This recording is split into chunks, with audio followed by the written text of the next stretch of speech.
आज का पहला पाठ राजाओं का दूसरा ग्रंथ अध्याय 5 पद संख्या 1 से 15।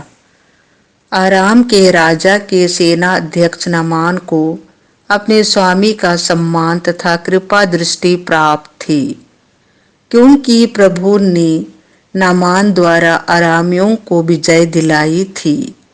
वह महान योद्धा था, किंतु वह कोढ़ी था।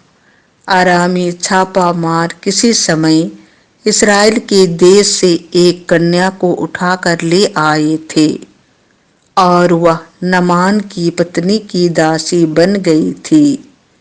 उसने अपने स्वामिनी से कहा, ओह, यदि मेरे स्वामी समरिया में रहने वाले नबी से मिलने जाते तो वह उन्हें कोढ़ से मुक्त कर देते। नामान ने अपने स्वामी को बताया कि इस्राएली कन्या ने क्या क्या कहा है। इस पर आराम का राजा बोला, तुम वहां जाओ, मैं तुम्हें इस्राएल के राजा के नाम एक पत्र दूंगा। नामान चल पड़ा और वह चांदी के 10 तोड़, सोने की 6 आसरफियां और 10 जोड़े कपड़े अपने साथ ले गया। उसने इस्राएल के राजा को यह पत्र दिया।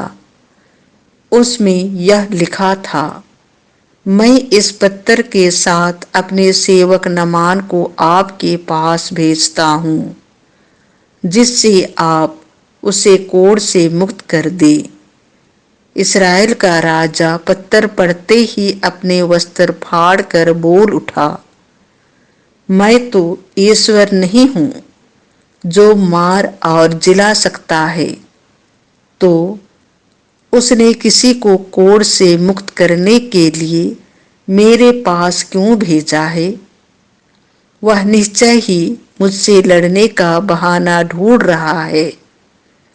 जब ईश्वर भक्त एलीशा को यह पता चला कि इस्राएल के राजा ने अपने वस्त्र फाड़ डाले हैं, तो उसने राजा के पास यह कहला भेजा, आपने क्यों अपने वस्त्र फाड़ डाले हैं?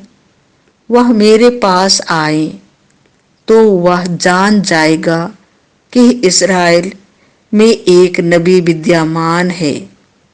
इसीलिए नामान अपने घोड़ों और रथों का साथ आकर एलीशा के घर के द्वार पर खड़ा हो गया। एलीशा ने उसे यह संदेश में कहला भेजा, आप जाकर यरदन नदी में 7 बार स्नान कीजिए, आपका शरीर स्वच्छ हो जाएगा और आप शुद्ध हो जाएंगे। नामान क्रुद्ध हो उठा और यह कहते हुए चला गया। मैं समझ रहा था कि वह स्वयं बाहर आकर मुझसे मिलेंगी, अपने प्रभु ईश्वर का नाम लेकर प्रार्थना करेंगी और कोढ़ के स्थान पर हाथ फेर कर उसे दूर कर देंगी। क्या दमिश्क की अबाना और फरफर नामक नदियों का जल इस्राएल के सब जलाशयों से बढ़कर नहीं है? क्या मैं उनमें स्नान कर शुद्ध नहीं हो सकता था? इस पर वह मुड़कर क्रोध के आवेश में चला गया। उसके सेवक उसके पास आए और यह कहकर उसे समझाने लगे, पिता, यदि नबी ने आपको कोई कठिन कार्य करने को कहा होता तो आप उसे अवश्य करते। जब उन्होंने इतना ही कहा, स्नान कीजिए और आप शुद्ध हो जाएंगे, तो आपको ऐसा अवश्य करना चाहिए। इसीलिए जैसा कि एलीशा ने उससे कहा था, उसने जाकर यरदन नदी में 7 बार डुबकी लगाई और उसका शरीर फिर छोटे बालक के शरीर जैसा स्वच्छ हो गया।